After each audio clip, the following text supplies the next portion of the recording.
Bonjour à tous!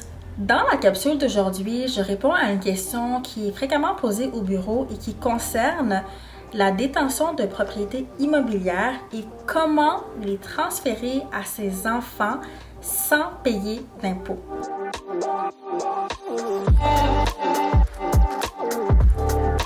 Donc, si je fais un cas pratique qui me vient en tête, on a rencontré dernièrement un couple qui avait plusieurs propriétés immobilières et leur objectif était de faire en sorte que ce soit un patrimoine immobilier qu'ils seraient en mesure de laisser entre les mains de leurs enfants pour qu'eux puissent en jouir.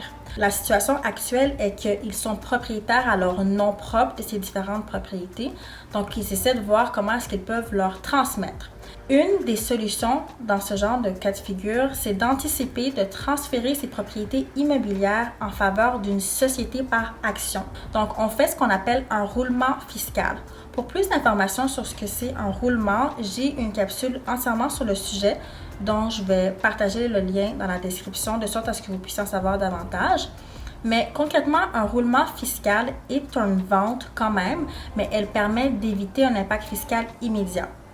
Donc, la solution ici, c'est de créer une société dont vous serez actionnaire, avoir vos enfants comme actionnaires également et transférer les propriétés dans cette compagnie que vous détenez tous ensemble.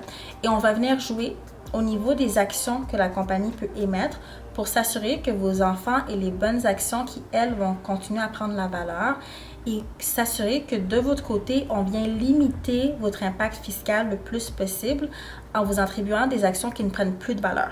Dans un contexte où on veut que vos enfants puissent hériter des biens, ici le but c'est de faire en sorte que ces propriétés ne soient plus à vos noms et que vous n'ayez plus des biens qui prennent de la valeur au fur et à mesure des années, parce que plus vos biens prennent de la valeur, plus on aura d'impôts à payer éventuellement.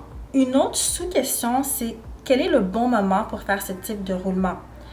Bien entendu, si on s'y prend trop tard, l'impact fiscal est déjà généré. Ce que je veux dire par là, c'est que si on a acheté une propriété en 1990 et qu'on est en 2022, toute la plus-value est déjà rattachée à vous en tant que propriétaire, dans le sens que le bien a pris une grande valeur. Si vous l'aviez acheté pour 75 000 $ et qu'il en vaut maintenant 500 000 $, vous êtes propriétaire d'un bien qui a déjà pris beaucoup de valeur et le transférer vers une société ne va pas forcément annuler la plus-value qui est déjà accumulée. L'objectif est généralement de ne pas attendre trop longtemps.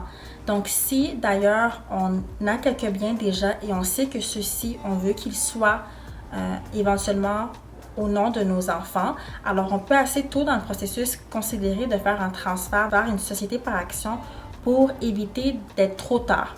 Parce que je vais rencontrer des clients qui, eux, ont des biens depuis une trentaine d'années et malheureusement, au stade où est-ce qu'ils viennent me voir, oui, on peut faire un roulement, mais on ne va pas venir éliminer l'impôt ou le réduire drastiquement, ce qui est généralement l'objectif visé d'abord. Si vous avez plus de questions sur comment transférer des biens, que ce soit à vos enfants ou à d'autres individus, je vous invite à réserver une consultation gratuite avec un membre de l'équipe pour savoir davantage quelles seront vos options et comment est-ce que vous pourriez vous y prendre. Merci d'avoir regardé la capsule et on se revoit dans la prochaine vidéo.